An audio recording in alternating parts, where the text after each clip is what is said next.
Hello everyone, कैसे हो आप सभी लोग। आई होप आप बहुत अच्छे होंगे और अच्छे से तैयारी भी चल रही होगी। सो आज हम करने वाले हैं जनरल अवेयरनेस का मॉक टेस्ट नंबर 13। अगर आपने इसका प्रीवियस मॉक अटेम्प्ट नहीं किया है तो पार्ट 12 का जो लिंक है वो आपको आई बटन में मैंने जो है प्लेस कर दिया है। आप इस पर क्लिक करके वीडियो जो है देख सकते हैं मॉक टेस्ट नंबर 12 की। एंड अगर आप चैनल पे नए हैं तो आपको बता दूं, ये वाले मॉक टेस्ट में आपके टोटल 50 क्वेश्चंस रहेंगे। एंड आउट ऑफ 50 क्या स्कोर आपका रहा है वो मुझे कमेंट सेक्शन में ज़रूर शेयर कीजिएगा। So let's begin with this session. First आपका क्वेश्चन है which company was included in a FTSE 4 Good Index series for demonstrating strong environmental, social and governance practices। तो रिसेंटली इनमें से कौन सी कंपनी आपकी है जिसको इस इंडेक्स सीरीज में आपका इंक्लूड किया गया है। ये इंडेक्स जो है ये FTSE रसल जो द्वारा आपका जो है बनाया जाता है और ये हेल्प करता है इन्वेस्टर्स की to find and assess companies जो फॉलो करती है responsible and sustainable business practices को। ठीक है, तो ये इंडेक्स बताता है कि कौन सी इन्वेस्टर्स को कि कौन सी कंपनी जो है ये सस्टेनेबल बिजनेस प्रैक्टिसेस अप्लाई कर रही है, फॉलो कर रही है। ठीक है, तो अभी रिसेंटली इस इंडेक्स में इंडिया की JSW एनर्जी लिमिटेड जो है उसको इंक्लूड किया गया है। क्लियर है? Answer is option number D. Now JSW energy जो है इसको 1994 में स्टैब्लिश किया गया था। हेडक्वार्टर मुंबई महाराष्ट्र में लोकेटेड है और इसके कारण CMD है साजन जिंदल। ठीक है, नेक्स्ट क्वेश्चन है in August 2025 union minister of state George Kurian launched the Matsya Shakti project aimed at empowering which community under the प्रधानमंत्री विरासत का संवर्धन that is PM Vikas scheme. तो रिसेंटली अभी आपका एक इनिशिएटिव, एक प्रोजेक्ट लॉन्च किया गया है मत्स्य शक्ति नाम से। मत्स्य रिलेटेड है आपका मछली से, मछली को मत्स्य बोलते हैं। ठीक है, तो यहाँ पे आंसर क्या होगा, माइनॉरिटी फिशरमैन कम्युनिटीज के लिए ये प्रोजेक्ट आपका लॉन्च किया गया है मत्स्य शक्ति नाम से। किस स्कीम के तहत आता है? प्रधानमंत्री विरासत का संवर्धन स्कीम के तहत आता है। ठीक है, नेक्स्ट क्वेश्चन है the department of post sign a memorandum of understanding MOU with which company to support the development and implementation of digital post index number that is DigiPin। तो डिपार्टमेंट ऑफ पोस्ट ने recently sign किया है agreement map माई India के साथ। ठीक है, किसके साथ अग्रीमेंट साइन किया है? मैप माई इंडिया के साथ, ताकि ये इंप्लीमेंट करें डिजिपिन को। ठीक है, क्लियर है?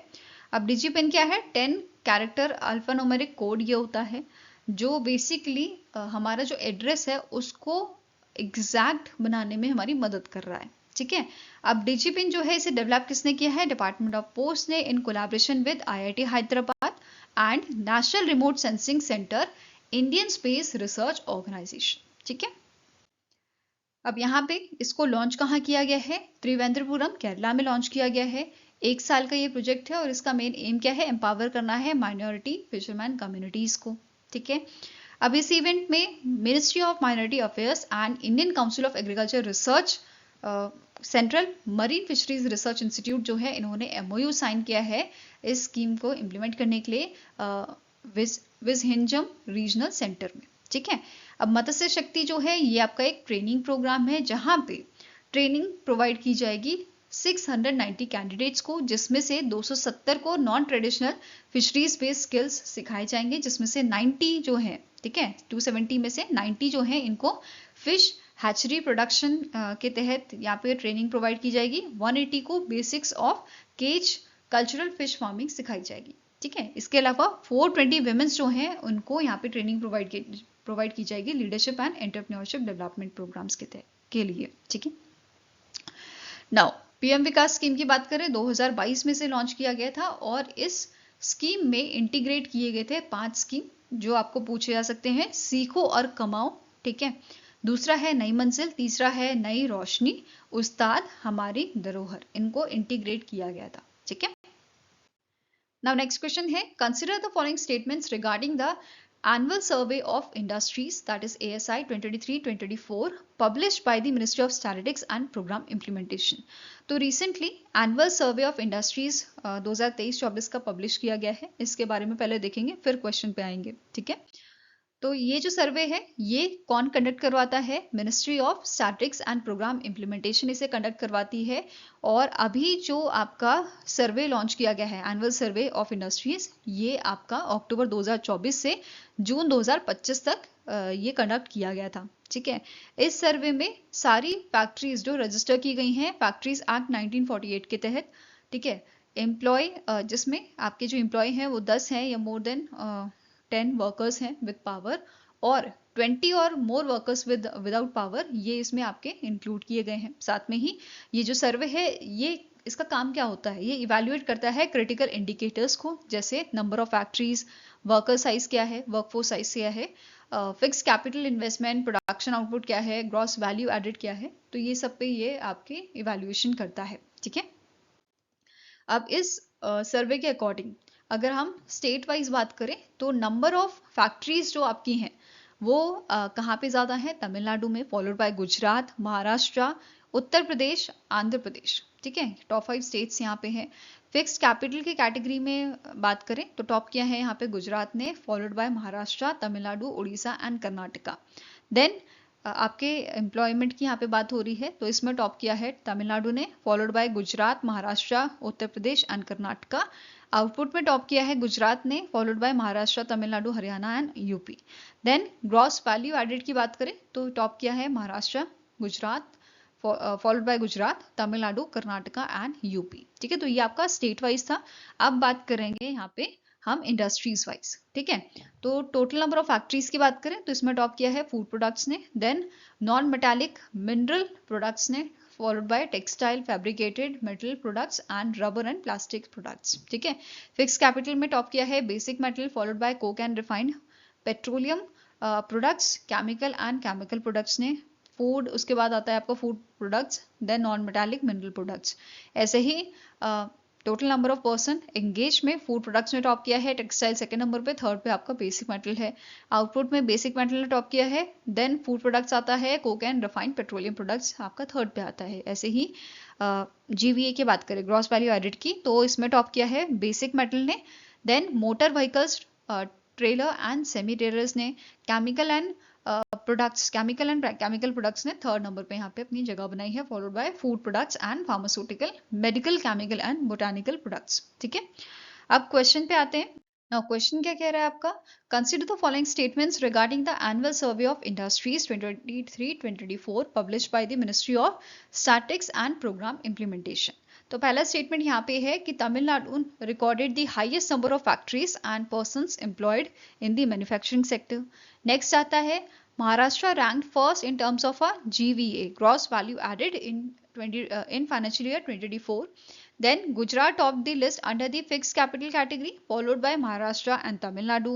नेक्स्ट आता है कि टॉप 5 इंडस्ट्रीज की बात कर रहे हैं इन टर्म्स ऑफ GVA, तो इसमें टॉप किया है बेसिक मेटल ने, सेकंड पे आपका मोटर व्हीकल है, थर्ड पे chemical and chemical products, fourth फिर आता है आपका फूड प्रोडक्ट्स एंड फिफ्थ पे आता है फार्मास्यूटिकल प्रोडक्ट्स।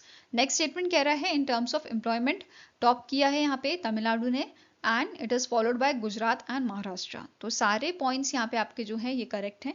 आंसर यहाँ पे क्या हो जाएगा आपका? It is 1, 2, 3, 4 and 5। ठीक है, answer here is option number D. Now next is as of August 2025, which of the following statements are correct regarding the progress of प्रधानमंत्री जन धन योजना which has completed 11 year? तो प्रधानमंत्री जन धन योजना ने रिसेंटली आपका जो है 11 साल पूरे किए हैं। इसी के रिगार्डिंग आपका क्वेश्चन है, तो पहले डिटेल में जाते हैं। सो पहले बात करते हैं प्रधानमंत्री जन धन योजना की। इसको लॉन्च कब किया गया था? 2014 में।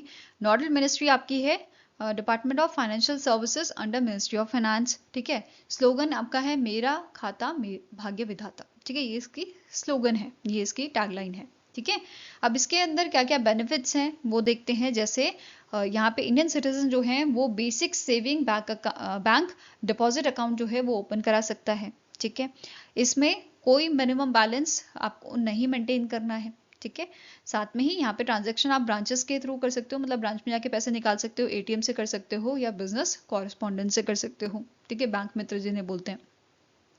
देन मंथ में आप 4 विड्रॉल्स यहाँ पे कर सकते हो। ठीक है, इसके अलावा यहाँ पे एक स्मॉल अकाउंट या छोटा खाता आप ओपन करवा सकते हो। जैसे अगर आपके पास फॉर्मल लीगल डॉक्यूमेंट नहीं है तो आप उस केस में ये जो स्मॉल अकाउंट है, ये छोटा खाता जो है, इसे ओपन करा सकते हो, जो वैलिड होगा आपका 12 महीने तक, और इसे आप अनदर 12 मंथ्स के लिए एक्सटेंड भी कर सकते हैं। ठीक है। नेक्स्ट है RuPay debit card. RuPay debit card यहाँ पे आपको जो है प्रोवाइड किया जाएगा, जिसमें एक्सीडेंट इंश्योरेंस भी आपको दिया जाता है। ठीक है। देन इसमें अगर एक्सीडेंट इंश्योरेंस कवरेज की बात कर रहे हैं हम, तो 2 लाख का यहाँ पे आपका है, 2 लाख का इंश्योरेंस, एक्सीडेंट इंश्योरेंस कवर आपको मिलता है अगर आपका खाता जो है वो ओपन किया गया है ऑन 28 अगस्त 2018 या उसके बाद। ठीक है। अगर उससे पहले किया गया है तो 1 लाख का इंश्योरेंस यहाँ पे प्रोवाइड किया जाता है। ठीक है। यहाँ पे 10,000 की ओवरड्राफ्ट फैसिलिटी जो है वो भी आपको प्रोवाइड की जाती है, मतलब बेनिफिशियरीज को प्रोवाइड की गई है। नेक्स्ट आता है आपका बैंक मित्रास, जिसको अपॉइंट किया जाता है आपका बैंक द्वारा बैंकिंग सर्विसेज को प्रोवाइड करने के लिए रिमोट एरियाज या रूरल एरियाज में। ठीक है। देन नेक्स्ट आता है आपका बेनिफिशरीज जो एडिशनल गवर्नमेंट स्कीम्स के लिए एलिजिबल हैं, जैसे आपकी डायरेक्ट बेनिफिट ट्रांसफर हो गई। ठीक है। या प्रधानमंत्री जीवन ज्योति बीमा योजना हो गया, जो आपका एक लाइफ इंश्योरेंस कवर प्रोवाइड करती है। 2 लाख का यहाँ पे आपका जो है लाइफ इंश्योरेंस कवर प्रोवाइड किया जाता है। एलिजिबिलिटी की बात करें तो एज की यहाँ पे बात की जा रही है, 18 से 50 साल की एज होती है। प्रीमियम यहाँ पे जो है वो आपका रहता है 436 एनम। ठीक है। पर एनम आपको पे करना होता है 436 रुपए पर एनम। ठीक है। देन आपकी नेक्स्ट आती है प्रधानमंत्री सुरक्षा बीमा योजना। ये आपको एक्सीडेंट इंश्योरेंस स्कीम बेसिकली है, जो अगर एक्सीडेंट में अगर पर्सन की डेथ हो जाती है या उसको मेजर लॉस होता है, इन दैट केस यहाँ पे आपका जो है कवरेज प्रोवाइड किया जाता है। ठीक है। इसमें भी आपका अगर डेथ हो जाती है तो 2 लाख का कवरेज मिलता है। ठीक है, नॉमिनी को। अगर मेजर लॉस होता है, जैसे जो इंडिविजुअल है उसका एक हाथ चला गया, ठीक है, उसकी एक आंख चली गई, उसका पाँव चले गया, ठीक है, इन दैट केस 1 लाख का यहाँ पे अमाउंट देगा। अगर मेजर लॉस हो जाता है, जैसे कि दोनों आंखें चली गई, पाँव दोनों चले गए या हाथ दोनों चले गए, वो काम नहीं कर पाएगा, इन दैट केस उसको 2 लाख तक का यहाँ पे जो है कवरेज दिया जाता है। ठीक है। इसकी अगर हम एज की बात करें, एज लिमिट क्या है, 18 साल कंप्लीट होने चाहिए और 70 साल तक, मतलब 18 टू 70 ईयर्स का इसका जो है एज का आपका है। ठीक है। वहीं पे एक और चीज रह गई है कि इसका प्रीमियम कितना होता है, तो 20 पर एनम इसका जो है आपका प्रीमियम होता है। ठीक है। सुरक्षा बीमा योजना का 20 रुपीज। ठीक है।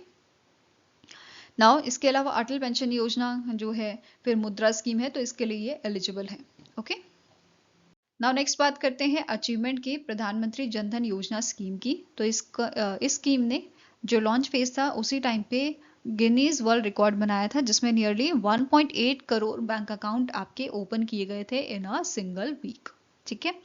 इसके अलावा अकाउंट ग्रोथ की अगर हम बात करें तो यहाँ पे 14.72 करोड़ आपके अकाउंट जो है वो ओपन किए गए थे इन 2015। वहीं पे अगर हम 2025 की बात करें तो यहाँ पे 56.16 करोड़ अकाउंट जो हैं अभी आपके ओपन कराए गए हैं इस स्कीम के तहत। ठीक है।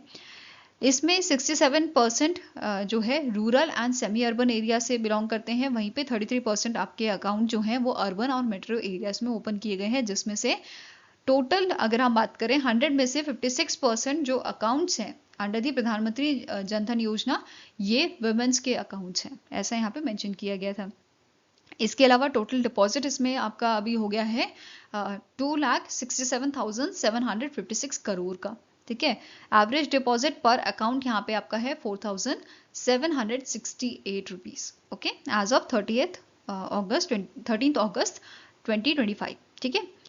नेक्स्ट है रुपे डेबिट कार्ड्स यहाँ पे इशू किए गए हैं आपके 38.68 करोड़। इसके अलावा डिजिटल ट्रांजैक्शन यहाँ पे आपकी बड़ी हैं 2,338 करोड़, जो आपकी फाइनेंशियल ईयर 2019 में थी। अब इससे इंक्रीज होकर ये आपका 22,198 करोड़ पहुंच गया है फाइनेंशियल ईयर 2025 में। क्लियर है। नाउ अब क्वेश्चन पे आते हैं कि इनमें से कौन सा स्टेटमेंट आपका करेक्ट है रिगार्डिंग दी प्रधानमंत्री जनधन योजना। ठीक है, जिसको 11 साल कंप्लीट हुए हैं। तो पहला स्टेटमेंट कह रहा है number of Jan Dhan account has increase from 14.72 crore in 2015 to over 56.16 crore. ठीक है।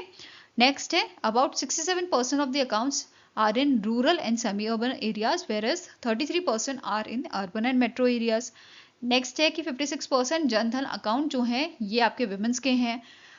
डी ऑप्शन कह रहा है टोटल डिपॉजिट जो आपका है इन दी प्रधानमंत्री जनधन योजना अकाउंट्स, ये आपका 15,670 करोड़ से इंक्रीज होके कितना हो गया है 2,67,755 crore as of August 2025. Last statement कह रहा है ऑल ऑफ दी अबव. तो सारे स्टेटमेंट्स आपके करेक्ट हैं. आंसर हो जाएगा option number E, that is all of the above are correct. Next question है which state government has launch Mukhyamantri Mahila Rozgar Yojana to empower women by providing financial assistant to help them start their own business. तो इनमें से कौन सा state government है जिसने start किया है मुख्यमंत्री महिला रोजगार योजना को, ताकि जो विमेन्स हैं वो अपना नया बिजनेस जो है वो स्टार्ट कर सके अपनी चॉइस का. ओके, तो answer here is it is launch by the Bihar government. ठीक है, इस स्कीम को लॉन्च किया है बिहार गवर्नमेंट ने. इसे इम्प्लीमेंट कौन करेगा? Rural development department of Bihar and it is supported by urban development and housing department of Bihar. Okay, initially यहाँ पे 10,000 का जो है फाइनेंशियल असिस्टेंट प्रोवाइड किया जाएगा एक विमेन को, मतलब पर फैमिली एक विमेन को 10,000 का अमाउंट यहाँ पे दिया जाएगा जो नॉन रिपेबल होगा. ठीक है, आफ्टर 6 मंथ उनकी जो परफॉर्मेंस रहेगी उनके बिजनेस की, उसके बेसिस पे इनको फर्दर 2 लाख तक का अमाउंट दिया जा सकता है. ठीक है, एडिशनल ग्रांट इनको मिल सकता है 2 लाख तक का अंडर दिस मुख्यमंत्री महिला रोजगार योजना. क्लियर है? नेक्स्ट आपका क्वेश्चन है विच payment bank has announce the launch of a savings pro, India's first saving account that automatically invest account balances in the overnight mutual funds. तो इनमें से कौन सा आपका पेमेंट बैंक है जिसने एक इनिशिएटिव लॉन्च किया है सेविंग्स प्रो नाम से? ठीक है, जिसके तहत आपके अकाउंट में जो बैलेंस होगा उसको ओवरनाइट म्यूचुअल फंड में ऑटोमेटिकली जो है इन्वेस्ट कर दिया जाएगा. ठीक है, तो ये लॉन्च किया है आपका जियो पेमेंट बैंक ने. ठीक है, किसने लॉन्च किया है? जियो पेमेंट बैंक द्वारा इसको लॉन्च किया गया है. ठीक है, इनका कहना है कि नॉर्मली आपको जो इंटरेस्ट रेट मिलता है वो कम मिलता है. अब इसी चीज़ को आपका जो आपका पैसा है वो खाली बैठा हुआ आपके अकाउंट में क्या करेगा, इसलिए ये चाहते हैं कि ओवरनाइट म्यूचुअल फंड में आपका पैसा इन्वेस्ट करें ताकि आपको थोड़ा प्रॉफिट हो एज कम्पेयर टू जो आपके अकाउंट बैलेंस बेसिकली जो नॉर्मली आपको इंटरेस्ट मिलता है वो कम मिलता है. तो इसकी वजह से ओवरनाइट म्यूचुअल फंड में इन्वेस्ट करने की वजह से थोड़ा आपको इंटरेस्ट रेट जो है वो ज़्यादा मिलेगा. ठीक है, ये मेन मोटिव इसके पीछे है इनका लॉन्च करने का. नेक्स्ट क्वेश्चन है who was named as a 2025 Pritzker architecture prize laureate. तो इनमें से कौन से पर्सन है जिनको 2025 के प्रिट्जकर आर्किटेक्चर अवार्ड के लिए सेलेक्ट किया गया है? तो आंसर क्या हो जाएगा? It is your option number E, that is Liu Jiakun, जो आपके आर्किटेक्चर हैं चाइना के. इनको सेलेक्ट किया गया है 2025 के अवार्ड के लिए, जो अवार्ड सेरेमनी आपकी मई में होंगी. ठीक है, मई में होनी है ये. अब प्रिट्जकर आर्किटेक्चर अवार्ड जो है इसे नोबेल प्राइज भी कहा जाता है in the field of architecture, और ये हाईएस्ट ऑनर होता है इस फील्ड का, आप ऐसे समझ सकते हैं इसको. ठीक है, अब चाइना के लियू जियाकुन जो है ये सेकेंड आर्किटेक्चर है जिनको ये अवार्ड मिल रहा है. इनसे पहले ये अवार्ड दिया गया था वांग सू को 2012 में. ठीक है, लियू जियाकुन 2025 के लूटरेट हैं जो 54th लूटरेट बने हैं जिनको ये अवार्ड मिलेगा. ओके, प्रिट्जकर आर्किटेक्चर प्राइज की बात करें तो 1979 में इसे एस्टैब्लिश किया गया था बाय द एंटरप्रेन्योर जिनका नाम है J.A. प्रिट्जकर एंड इनकी वाइफ सिंडी. इनके द्वारा ये आपका एस्टैब्लिश किया गया था और इस अवार्ड एज अवार्ड यहाँ पे प्राइज मनी दिया जाता है $1 लाख का along with your bronze medallion. Fine. 2024 की बात करें तो जापान के आर्किटेक्चर आपके हैं रिकिन यामामोतो, उनको ये 2024 का अवार्ड दिया गया था Pritzker architecture award. Fine. Liu Jiakun की आप यहाँ पे इमेज जो है देख सकते हैं. फाइन. नाउ नेक्स्ट आपको क्वेश्चन है where was the 56th directors general level border coordination conference between the border security force of India and border guard Bangladesh held. तो रिसेंटली बांग्लादेश और इंडिया के बीच में एक कॉन्फ्रेंस हुई है जो 56th एडिशन है director general level border coordination conference का. ये कॉन्फ्रेंस साल में 2 बार होती है, एक बार इंडिया में होती है और एक बार बांग्लादेश में होती है. और जो 56th एडिशन है ये आपका ढाका में अभी हुआ है, ढाका बांग्लादेश में ये हुआ है. ठीक है, जो नेक्स्ट एडिशन आपका होगा मार्च 2026 में, ये न्यू दिल्ली में होगा. फाइन. अब इस कॉन्फ्रेंस में इंडियन डेलीगेशन को लीड किया था बीएसएफ के डायरेक्टर जनरल हैं दलजीत सिंह चौधरी जी ने। वहीं पे बांग्लादेश का डेलीगेशन लीड किया था मेजर जनरल मोहम्मद अशरफुजमन सिद्दीकी ने। ठीक है, अब बीएसएफ की बात करें, हेडक्वार्टर्स का न्यू दिल्ली में लोकेटेड है। मोटो है ड्यूटी अनटू डेथ। स्टैब्लिश कब हुआ था? 1965 में बीएसएफ को स्टैब्लिश किया गया था। फाइन, नेक्स्ट है, अब आउटकम क्या थे इस कॉन्फ्रेंस के? तो यहाँ पे साइन हुआ है एक अग्रीमेंट, एक जॉइंट रिकॉर्ड ऑफ डिस्कशन जो है वो यहाँ पे साइन किया गया था, इंश्योर करने के लिए peace and security along the borders. ठीक है, नेक्स्ट है आपका कि यहाँ पे दोनों फोर्सेस ने अग्रीमेंट साइन किया है स्ट्रेंथन करने के लिए प्रिकॉशनरी स्टेप्स, जैसे जॉइंट पेट्रोलिंग करना, ठीक है, जो सर्विलियंस है उसको और अच्छा करना, ठीक है, ये सब चीजें। इसके अलावा दोनों देशों ने यहाँ पे बेसिकली जीरो टॉलरेंस अप्रोच को अपनाने की बात की है, और इस चीज के लिए दोनों जो कंट्रीज हैं ये रियल टाइम इंफॉर्मेशन शेयर करेंगे एक दूसरे के साथ। ठीक है, इस इंसर्जेंट ग्रुप्स को लेके। फाइन, नेक्स्ट क्वेश्चन है, which state emerged as a leader among the states with the energy consumption above 15 million tons of oil equivalent in the 6th edition of State Energy Efficiency Index 2023-2024 which is released by the Ministry of Power। तो recently 6th edition आपका release किया गया है State Energy Efficiency Index का, जिसमें 15 million tons of oil equivalent category में top किया है महाराष्ट्र ने। ठीक है, आंसर यहाँ पे क्या हो जाएगा? It is option number B.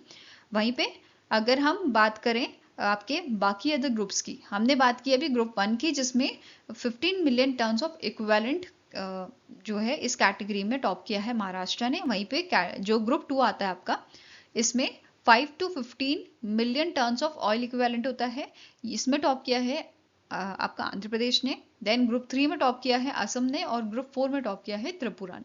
ठीक है, अब एक क्वेश्चन बन सकता है कि स्टेट एनर्जी एफिशिएंसी इंडेक्स जो है इसे बनाता कौन है?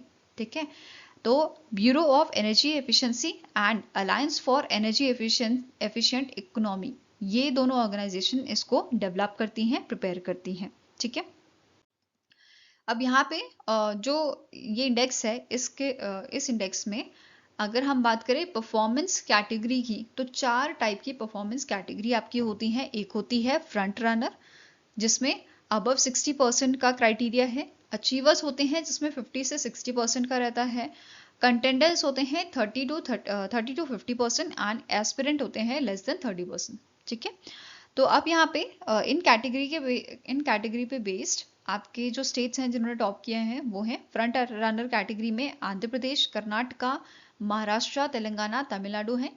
अगर हम बात करें आपके प्रीवियस इंडेक्स की, 2023 का जो इंडेक्स था, ठीक है, 2022-23 का जो इंडेक्स था उसमें 7 स्टेट्स थे फ्रंट रनर में, इस बार 5 ही हैं। ठीक है, देन अचीवर कैटेगरी में 2 आपके स्टेट्स हैं, असम एंड केरला।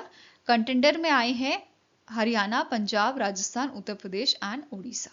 क्लियर है? नेक्स्ट क्वेश्चन है, as per the national annual report and index on women safety 2025, that is NARI 2025, which is released by National Commission for Women, which of the following cities is among the top scorer for being the safest for women? तो recently आपकी एक report और national annual report and index जो है वो जारी किया गया है विमेन सेफ्टी के ऊपर, जिसमें सबसे सेफेस्ट सिटी मानी गई है कोहिमा। ठीक है, किसको सबसे सेफेस्ट सिटी माना गया है? It is your Kohima with a score of 82.9%। वहीं पे अगर हम बाकी सिटीज की बात करें जो सेफेस्ट कैटेगरी में आपकी रखी गई हैं, सेकंड नंबर पे आती है विशाखापट्टनम, थर्ड पे है भुवनेश्वर, देन फोर्थ पे आइजवाल आता है, और फिफ्थ पे आता है गैंगटॉक। ठीक है, अभी बात करेंगे हम लीस्ट सेफेस्ट सिटी की। ठीक है, उससे पहले थोड़ा आपकी इंफॉर्मेशन देख लेते हैं, स्टैटिक इंफॉर्मेशन, दैट इज कि this index was released by the national commission for women. इसके चेयरपर्सन है विजया राहतकर, हेडक्वार्टर न्यू दिल्ली में लोकेटेड है, और 1992 में से स्टैब्लिश किया गया था। ठीक है, अगर बात करें नेशनल स्कोर की, तो इंडिया का स्कोर है इन दी सेफ्टी स्कोर जो बात कर रहे हैं हम विमेन सेफ्टी का, ये 65% है। ठीक है, अब ये जो national annual report and index है ऑन विमेन सेफ्टी, इसमें 4 कैटेगरीज हैं आपकी, जैसे much above, below and much below, benchmark के लिए रखी गई हैं। ठीक है, अब हमने बोला था लीस्ट सेफेस्ट सिटी की बात करेंगे, तो पहले नंबर पे आता है रांची, ये आपकी लीस्ट सेफेस्ट सिटी है विद अ स्कोर ऑफ 56.3%, ठीक है, followed by Srinagar, Kolkata, New Delhi and Faridabad. Next question है, Kerala state electronics development corporation recently signed an agreement with which country to supply its product and services। तो Kerala state electronics development corporation जो है, इस organisation ने Zimbabwe के साथ अग्रीमेंट साइन किया है और इनिशियली ये 3000 लैपटॉप्स जो हैं वो सप्लाई करेंगे जिम्बाब्वे को, और इसी के साथ मतलब फर्दर ये ट्रैफिक लाइट, सोलर सिस्टम, इन सब चीज़ों का भी यहाँ पे जो है मतलब ये सब चीज़ें भी सप्लाई करेंगे जिम्बाब्वे को। क्लियर है? Next is, which tech company has partnered with the International Cricket Council to boost fan engagement in women's cricket? तो रिसेंटली गूगल ने जो है आपका टाई अप किया है, पार्टनरशिप की है इंटरनेशनल क्रिकेट काउंसिल के साथ, ताकि जो फैन एंगेजमेंट है इन विमेंस क्रिकेट वो और ज़्यादा एनहांस की जा सके। ठीक है, तो आंसर क्या हो जाएगा? It is option number A, Google द्वारा ये अग्रीमेंट साइन किया गया है। एंड गूगल जो है वो सेकंड ऑर्गेनाइजेशन बनी है, ये सेकंड पार्टनर बनी है इंटरनेशनल क्रिकेट काउंसिल की। इससे पहले यूनिलीवर ने इनके साथ सेम टाइप का आपकी जो है अग्रीमेंट साइन की है, ठीक है, पार्टनरशिप की है। ओके, अब बात कर ही रहे हैं, तो recently ICC women's cricket world cup 2025 जो है ये इंडिया और श्रीलंका में होगा। ठीक है, कब से कब तक होगा? 30 सितंबर से 2 नवंबर को ये होगा। ठीक है, अब विमेंस T20 की बात कर लेते हैं। विमेंस T20 वर्ल्ड कप 2026 ये कहाँ पे होगा? ये आपका इंग्लैंड एंड वेल्स में होगा। ठीक है, कभी कभी जो आने वाले इवेंट होते हैं उनके बारे में भी क्वेश्चन बन जाता है आपका। ठीक है, नेक्स्ट क्वेश्चन है, which Finnish company is collaborating with NASA to deploy first mobile network on the moon? तो इनमें से कौन सी कंपनी है जो पहली कंपनी बनेगी जो नासा के साथ मिलकर डिप्लॉय कर रही है आपका मोबाइल नेटवर्क? ठीक है, तो answer is option number D, that is Nokia. Nokia NASA के साथ मिलकर डिप्लॉय कर रही है आपका मून का पहला मोबाइल नेटवर्क। क्लियर है? अब ये जो आपका मतलब जो भी डिप्लॉयमेंट इसका होगा वो नासा के आर्टेमिस प्रोग्राम जो है उसके तहत होगा। एंड इनका जो एथिना लैंडर है, ठीक है, ये डिप्लॉय करेगा नोकिया का लूनर सरफेस कम्युनिकेशन सिस्टम को, एंड ये यूज करेगा अर्थ बेस्ड सेलुलर टेक्नोलॉजी को स्टैब्लिश करने के लिए कनेक्टिविटी ऑन द मून। ठीक है, और ये हमारे काम आएगी, मतलब एस्ट्रोनॉट्स, लूनर व्हीकल्स और मिशन कंट्रोल में ये कम्युनिकेशन सपोर्ट करेगी। क्लियर है? now next question is, India won the 7th South Asian Football Federation Under-17 Women's Championship title by defeating which country in the final match? तो recently India ने 7वां addition जीता है south Asian football federation का, जो आपका भूटान में हुआ है। ठीक है, और फाइनल मैच में इंडिया ने नेपाल को हराया था। ओके, आंसर यहाँ पे क्या हो जाएगा? इट इज ऑप्शन नंबर ए। अब टोटल इस चैंपियनशिप में 4 टीमें थी। कौन कौन सी टीम थी? इंडिया, बांग्लादेश, नेपाल एंड भूटान थे, और 20 से 31 अगस्त तक ये आपका चला था भूटान में। ठीक है, यहाँ पे 5-0 से नेपाल को हराया गया था, जिसमें से 5 गोल किसने किए हैं? नीरू चानू 1 गोल इन्होंने किया था। ठीक है, पियर फर्नांडिस जो हैं इन्होंने 2 गोल किए थे, एंड दिव्यानी लिंडा जो हैं इन्होंने 2 गोल किए थे। तो टोटल 5 गोल यहाँ पे इंडिया द्वारा किए गए थे। ठीक है, नेक्स्ट आपका क्वेश्चन है, इन मार्च 2025 द प्रधानमंत्री श्रम योगी मनधन योजना completed 6 years of successful implementation. What is the minimum monthly pension provided by the scheme after the age of 60? तो अभी रिसेंटली प्रधानमंत्री श्रम योगी मनधन योजना जो है उसने 6 साल कंप्लीट किए हैं। इसको 2019 में लॉन्च किया गया था ministry of labour and employment द्वारा। ठीक है, अब ये जो स्कीम है ये लाई क्यों गई थी? ये अनऑर्गेनाइज वर्कर जो थे, अनऑर्गेनाइज सेक्टर के जो वर्कर्स थे, उनको पेंशन प्रोवाइड करने के लिए आफ्टर द एज ऑफ 60 ये स्कीम लाई गई थी। ठीक है, उनको बेनिफिट पहुंचाने के लिए ये स्कीम लाई गई थी। और मिनिमम मंथली पेंशन यहाँ पे जो प्रोवाइड की जाती है आपको after the age of 60, it is 3000 rupees. ठीक है, आंसर यहाँ पे हो जाएगा, it is option number B, that is 3000 rupees at least यहाँ पे प्रोवाइड किए जाते हैं। Okay, after the age of 60 years. तो ये जो स्कीम है स्पेशली डिजाइन की गई थी अनऑर्गेनाइज्ड सेक्टर्स के लिए, जो 50% कंट्रीब्यूट करता है इंडिया की जीडीपी में। ठीक है, अब जो स्कीम है इसे मॉनिटर कौन करता है? Ministry of labour and employment in partnership with LIC and common services centre e governance services India limited. ये तीनों मिलकर इसमें काम करते हैं। फाइन, नाउ अब डिटेल में बात करेंगे प्रधानमंत्री श्रम योगी मनधन योजना की। इसे 2019 में लॉन्च किया गया था। ठीक है, जो हमारे अनऑर्गेनाइज्ड वर्कर्स हैं, अनऑर्गेनाइज्ड सेक्टर्स के वर्कर्स हैं, उनको पेंशन प्रोवाइड करने के लिए, मिनिमम मंथली पेंशन प्रोवाइड करने के लिए, ठीक है। नाउ पेंशन फंड मैनेजर इसमें कौन है? LIC है, life insurance corporation of India. Enrolment जो है इसका होता है आपका मनधन पोर्टल से या फिर कॉमन सर्विसेज सेंटर से, ठीक है। नेक्स्ट इज सब्सक्राइबर कंट्रीब्यूशन की अगर मैं बात करूं तो पेमेंट यहाँ पे कैसे होती है आपकी? ऑटो डेबिट फैसिलिटी यहाँ पे होती है जो लिंक की जाती है आपके सेविंग बैंक या फिर जनधन अकाउंट से, ओके। फैमिली पेंशन की अगर बात करूं, अगर फॉर एग्जांपल कोई पर्सन है, आकाश कोई पर्सन है, उसकी जो है डेथ हो जाती है, ठीक है, बिफोर आफ्टर योर 60 ईयर्स, ठीक है, इस पर्सन की 60 ईयर्स के बाद में डेथ हो जाती है, इन दैट केस इसकी जो स्पाउस होगी उसको 50% यहाँ पे पेंशन प्रोवाइड की जाएगी, ठीक है। अमाउंट का जैसे 3000 है तो 1500 यहाँ पे उसे मिलेगा, उसकी स्पाउस को मिलेगा। क्लियर है? क्राइटेरिया क्या है? पहला है कि वो अनऑर्गेनाइज वर्कर होना चाहिए, दूसरा है उसकी जो एज है वो 18 से 40 ईयर्स की होनी चाहिए जब आप इसके लिए इस स्कीम के लिए अप्लाई कर रहे हो, तीसरा मंथली इनकम जो है वो 15,000 होनी चाहिए या उससे कम होनी चाहिए, ठीक है। आपको इनकम टैक्स स्लैब में नहीं आने चाहिए। तो ये सारे इसके कुछ कंडीशंस हैं। डॉक्यूमेंट्स क्या आपको चाहिए होते हैं? तो आधार कार्ड डिटेल्स यहाँ पे चाहिए, आपका सेविंग बैंक अकाउंट डिटेल चाहिए या जो भी आपका जनधन अकाउंट है, ठीक है। फिर आपका IFSC code and mobile number, तो ये सारी चीज़ें रिक्वायर्ड होती हैं। नाउ अगर बात करें हम एग्जिट और विड्रॉल क्राइटेरिया की, तो पहला सिनारियो है कि अगर पर्सन एग्जिट कर लेता है before 10 years, in that case जो पर्सन है उसको पूरा जो भी उसने अमाउंट आपका जो है जो भी उसका अमाउंट उसने जोड़ा है वो वापस मिलेगा विद आपका इंटरेस्ट रेट, ठीक है, सेविंग बैंक इंटरेस्ट रेट पे मिलेगा, ठीक है। नेक्स्ट है, अगर उसने 10 साल कंप्लीट किए हैं बट उसका 60 साल नहीं हुआ है, 60 साल का वो पूरा नहीं हुआ है, इन दैट केस जो बेनिफिशियरी है उसको एक्यूमुलेटेड इंटरेस्ट रेट दिया जाएगा, उसका अमाउंट वापस कर दिया जाएगा और उसमें एक्यूमुलेटेड इंटरेस्ट उसे मिलेगा, ठीक है, as earn by the fund, और या फिर उसका जो सेविंग बैंक इंटरेस्ट रेट होगा जो भी इनमें से हायर होगा वो इसको दिया जाएगा।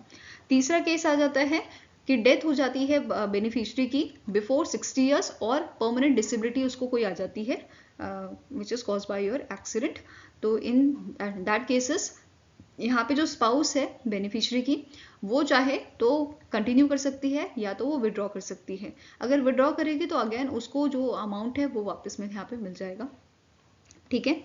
देन एक और सिनारियो है, अगर सब्सक्राइबर जो है उसने बहुत टाइम से आपकी जो किस्त है वो नहीं दी है, जो पेमेंट है वो नहीं की है, इन दैट केस, और उसकी डेथ हो जाती है, इस केस में क्या होगा? इन दैट केस जो स्पाउस है वो चाहे तो कंटिन्यू कर सकती है उसे, और कंटिन्यू कैसे करेगी? जो भी उसके ड्यू हैं वो उसको पहले कंप्लीट करने होंगे और जो पेनल्टी है वो फुलफिल करनी होगी, आफ्टर दैट वो कंटिन्यू होएगा आपका, मतलब ये स्कीम कंटिन्यू हो पाएगी। क्लियर है? नेक्स्ट बात करेंगे आपके कितने स्टेट्स में, यूनियन टेरिटरीज में प्रधानमंत्री श्रम योगी मनधन योजना जो है वो इम्प्लीमेंट हुई है। तो 36 स्टेट्स एंड यूनियन टेरिटरीज में इम्प्लीमेंट हुई है। अगर बात करें CSC कवर्ड, कितने कवर्ड किए हैं? तो आपके 3,52,598 ये कवर्ड है एज ऑफ 13 मार्च 2025, ठीक है। एनरोलमेंट कितने हुए हैं? 46,14,722 एनरोलमेंट्स यहाँ पे हुए हैं। फाइन। नाउ अब टॉप 5 स्टेट्स जहाँ पे ये जो इसके बेनिफिशियरी सबसे ज़्यादा हैं, तो हरियाणा में सबसे ज़्यादा है which is 8.26 lakh, followed by Uttar Pradesh 6.94 lakh, then Maharashtra 6.21 lakh, Gujarat में 3.91 लाख एंड नेक्स्ट आ जाते हैं छत्तीसगढ़ 2.33 लाख, ठीक है। Now next question है, the Reserve Bank of India imposed monetary penalty of rupees 44.70 lakh on which bank for non-compliance with a certain statutory and regulatory direction। तो recently RBI ने जो है मॉनेटरी पेनल्टी लगाई है 44.70 लाख की बंधन बैंक पे, क्योंकि बंधन बैंक ने इनके रेगुलेशंस जो हैं वो फॉलो नहीं किए थे, ठीक है। बंधन बैंक के स्टैटिक इन्फॉर्मेशन देखिए तो MD and CEO करेंटली है पार्थ प्रतिम सेन गुप्ता, हेडक्वार्टर इसका कोलकाता वेस्ट बंगाल में लोकेटेड है।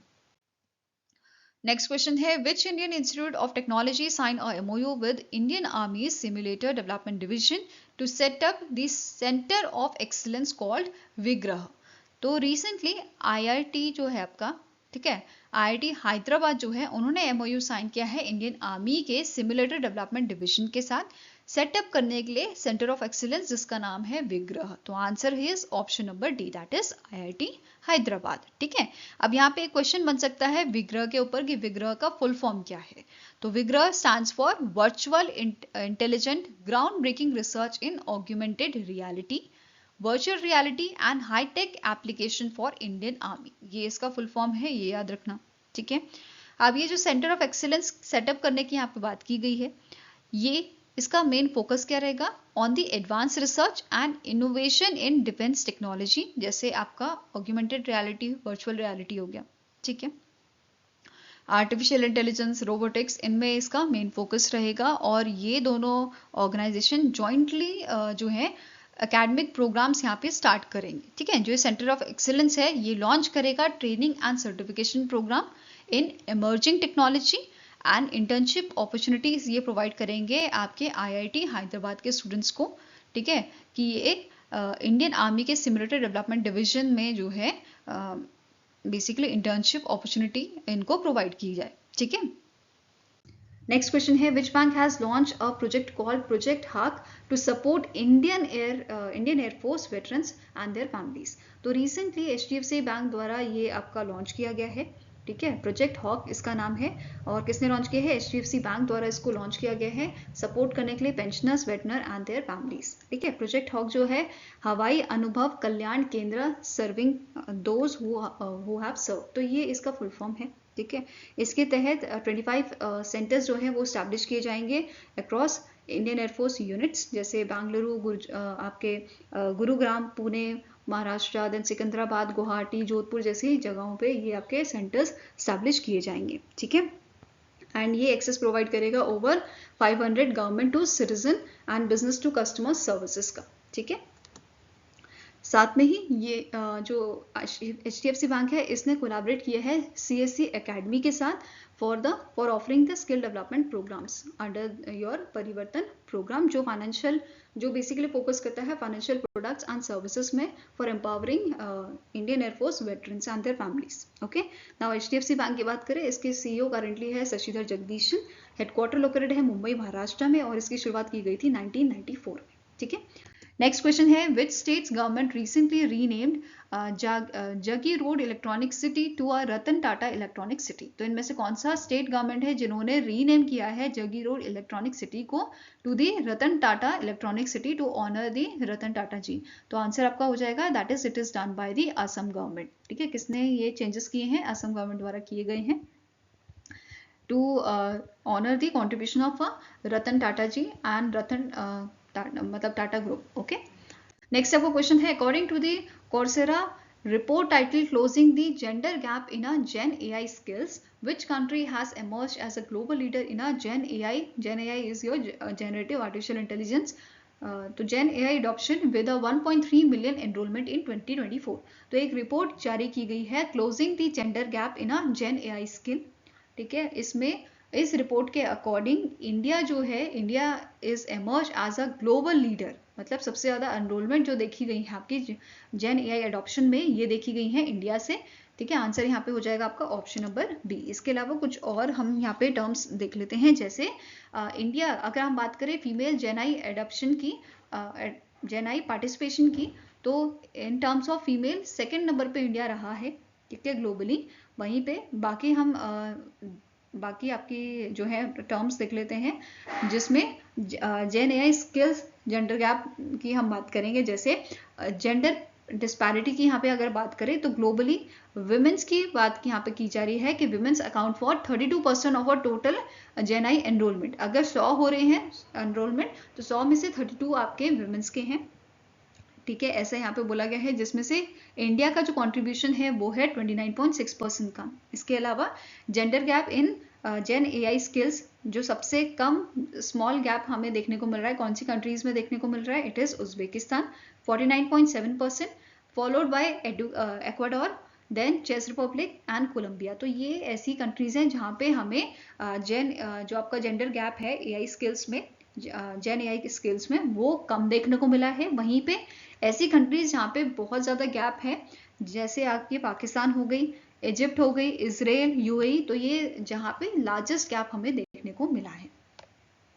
नेक्स्ट आपका क्वेश्चन है, in January 2025 the department of financial services secretary Nagaraju Madurla has launch the revamped e-auction portal named Banknet designed for the e-auction of properties from all public sector banks. What does BankNet stand for? तो DFS secretary जो आपके हैं नागराजू मदिराला, इन्होंने एक revamped e auction portal launch किया है बैंकनेट नाम से। एंड इस पोर्टल के थ्रू बेसिकली इसे डिज़ाइन क्यों किया गया है, ये आपका मेन है कि जो आपकी प्रॉपर्टीज़ हैं ऑल पब्लिक सेक्टर बैंक्स की, जैसे बैंक्स जो है सीज कर लेते हैं प्रॉपर्टीज़ को अगर लोन उसका अमाउंट पूरा नहीं होता है, या जो आपका पर्सन है वो आपका लाइक कि वो लोन उसने कंप्लीट नहीं किया या लोन आधे में छोड़ दिया और वो बोल रहा है कि मेरे पास पैसा ही नहीं है, मैं कंगाल हो गया, तो उसकी प्रॉपर्टी जो है वो सीज कर ली जाती है। अब इसी प्रॉपर्टीज़ का इस प्रॉपर्टी का ऑक्शन किया जाता है।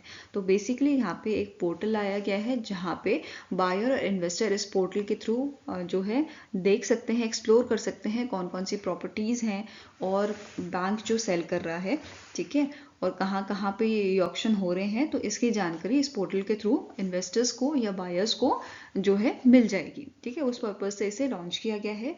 और इसका फुल फॉर्म क्या है आपका, it is bank asset auction network, ठीक है। इसका फुल फॉर्म आपका है बैंक असेट ऑक्शन नेटवर्क।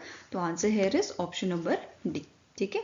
तो जो आपकी प्रॉपर्टी सीज की गई हैं पब्लिक सेक्टर बैंक्स द्वारा, उनको सेल करने के लिए, उनका ऑक्शन करने के लिए, उनकी जानकारी प्रोवाइड करने के लिए इस पोर्टल को लॉन्च किया गया है। नेक्स्ट आपका क्वेश्चन है, where was India's first world peace centre located? तो इंडिया का पहला वर्ल्ड पीस सेंटर आपका इनॉग्रेट किया गया है गुरुग्राम हरियाणा में। तो answer here is option number C, okay. Now next is, which Indian state will host the FIDE World Cup 2025 scheduled from 30th October to 27th November 2025? तो इनमें से कौन सा इंडियन स्टेट है जो FIDE वर्ल्ड कप 2025 को host करेगा? तो इट इज़ योर गोवा। कहाँ पे होगा ये? आपका गोवा में होगा, ठीक है। इसमें प्राइस फंड आपका $2 मिलियन का रखा गया है और 90 कंट्री से, ओवर 90 कंट्री से 206 प्लेयर यहाँ पे जो है पार्टिसिपेट करेंगे।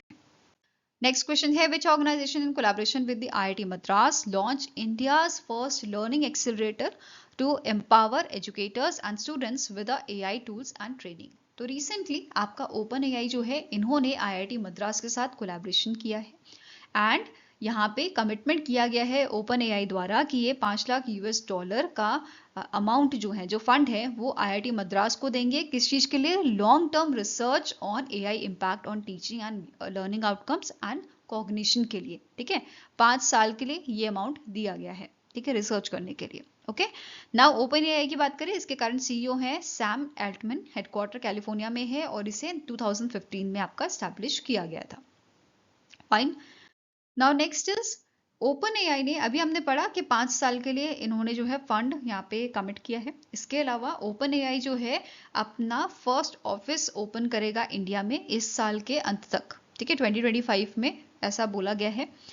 इसके अलावा OpenAI जो है ये डिस्ट्रीब्यूट करेगा approximately 5 lakh free ChatGPT licence teachers को एंड स्टूडेंट्स को, गवर्नमेंट स्कूल्स के, ठीक है, क्लास 1st to 12th के स्टूडेंट्स ये होंगे, under the ministry of education and all India council for technical education regulated institution in the 6 month, ठीक है, 6 महीने की यहाँ पे बात की गई। 6 महीने में ये 5 lakh free ChatGPT licence distribute करेगा OpenAI, ठीक है। इसके अलावा राघव गुप्ता जो है, जो आपके फॉर्मर MD थे कोरेसेरा के इंडिया एंड एशिया पैसिफिक के, इनको अपॉइंट किया गया है head of education for India and Asia Pacific, ठीक है, तो ये ध्यान में रखना है।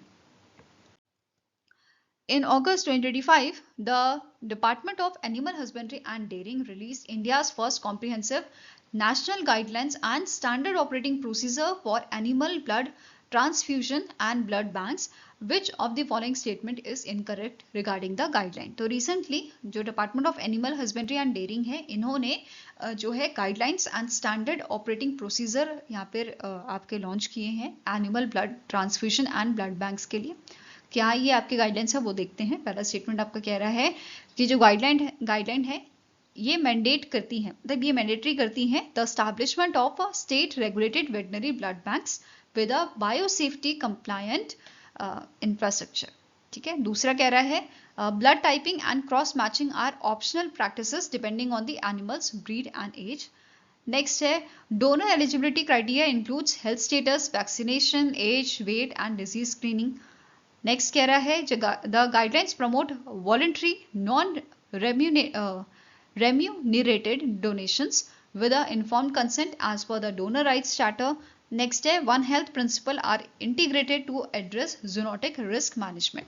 तो बेसिकली देखो, जैसे हम बीमार होते हैं, हमें खून चढ़ाने की जरूरत पड़ती है, तो हम लोग क्या करते हैं, मतलब डॉक्टर क्या करता है कि वो आपका जैसे जिससे ब्लड लिया है उसका चेक करेगा कि कौन सा ब्लड ग्रुप है, सेम मैच करता है कि नहीं। ठीक है, दूसरा कोई डिजीज तो नहीं है, अगर मैच कर जाता है इन दैट केस चेक होता है कि भाई दूसरा डिजीज कोई तो नहीं है, कि अगर हम दूसरे पर्सन को खून चढ़ा रहे हैं, जैसे ए पर्सन को जरूरत है, बी पर्सन का खून उसमें चढ़ा रहे हैं, तो उसको चेक किया जाता है ना प्रॉपरली कि उसका ब्लड में कोई दिक्कत तो नहीं है, तभी चढ़ाते हैं। बट इन एनिमल केस, ठीक है, जानवरों के केस में ऐसा बहुत रेयरली किया जाता है, और इसी चीज के लिए ये गाइडलाइंस आपकी लाई गई हैं। ठीक है, तो इस गाइडलाइंस के अकॉर्डिंग कौन सा इसमें से इनकरेक्ट स्टेटमेंट था आपका, तो it is option number B, कि यहाँ पे जो blood typing and cross matching है ये ऑप्शनल प्रैक्टिसेस नहीं है, इन्हें मैंडेटरी यहाँ पे किया गया है। ठीक है, पहले ये चीज आपकी बहुत रेयर होती थी, अब इसको मैंडेटरी करने की बात यहाँ पे की गई है।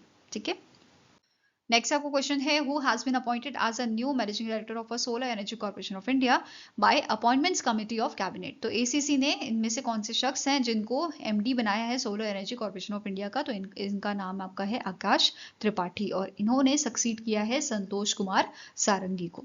ओके, नाउ नेक्स्ट क्वेश्चन है the Tripura CM doctor Manik Shah unveiled the vision document Viksit Tripura 2047. The vision aims to build a dash billion economy with a 100% literacy and full renewable energy adoption by 2047. तो recently आपका त्रिपुरा के CM ने एक document launch किया है विकसित त्रिपुरा 2047, जो आपका एक डिटेल्ड रोड मैप है कि कैसे हम त्रिपुरा को सेल्फ रिलायंट बनाएंगे। ठीक है, 2047 तक। ओके, जो हमारा इंडिया का भी टारगेट है विकसित भारत 2047। ठीक है, इसी के जैसा ही त्रिपुरा ने भी 2047 का रोड मैप जारी किया है, जिसके अकॉर्डिंग ये बिल्ड करेंगे 124 बिलियन US$ की economy with 100% literacy and full renewable energy adoption. ठीक है, 2047 तक। तो आंसर आपका यहाँ पे हो जाएगा ऑप्शन नंबर ई। ठीक है, इस विजन डॉक्यूमेंट का थीम क्या था, उन्नता त्रिपुरा श्रेष्ठ त्रिपुरा। ठीक है, उन्नत त्रिपुरा एंड श्रेष्ठ त्रिपुरा। ओके, अब यहाँ पे इनके गोल क्या है कि हमें लॉन्च करना है एम्स। ठीक है, to strengthen economy of a Tripura, enhance करे per capita income and GDP target, achieve करने के लिए 100%, ठीक है, to achieve 100% usage of renewable energy, 100% literacy and promote करे women entrepreneurship across Tripura and expand करे इंटरनेशनल ट्रेड एंड आउटरीच। तो ये इनके गोल हैं 2047 तक। नेक्स्ट क्वेश्चन है which of the following option is correct regarding the approval of a promotion and regulation of online gaming bill 2025 by president Draupadi Murmu. तो जो ये आपका बिल है इसको इंट्रोड्यूस किया गया था 20 तारीख को, 20 अगस्त को। ठीक है, लोकसभा में, और 20 अगस्त को ही ये पास हो गया था, एंड इन 21 अगस्त इसको राज्यसभा में जो है मतलब राज्यसभा में भी ये आपका 21 तारीख को पास हो गया था। तो बेसिकली ये बिल है क्या, इस बिल के तहत आपने आजकल बड़ी न्यूज़ देखी होगी कि ऑनलाइन गेमिंग के चक्कर में कितना नुकसान हो रहा है, कितने बच्चे सुसाइड कर लेते हैं, कितने लोग इसमें पैसा हार जाते हैं, करोड़ों को यहाँ पे नुकसान लोगों को होता है। सो इन सब चीज़ों से बचाने के लिए हम सभी को ये बिल आपका लाया गया है। इसे डिटेल में पढ़ेंगे, उससे पहले क्वेश्चन क्या है एक बार गो थ्रू करते हैं। तो पहला आपका यहाँ पे स्टेटमेंट क्या बोल रहा है कि as per the approval advertising online money games will be punishable with a imprisonment up to 2 years and fine of up to 50 lakh or both।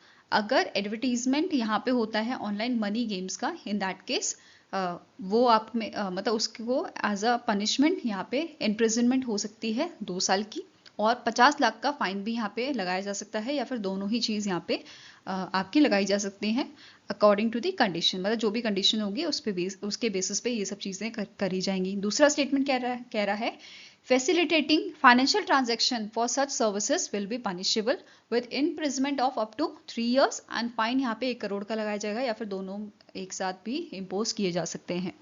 तीसरा स्टेटमेंट कह रहा है non compliance with the direction और guidelines issued by the central government और authority will attract penalties up to ₹10 lakh and restriction.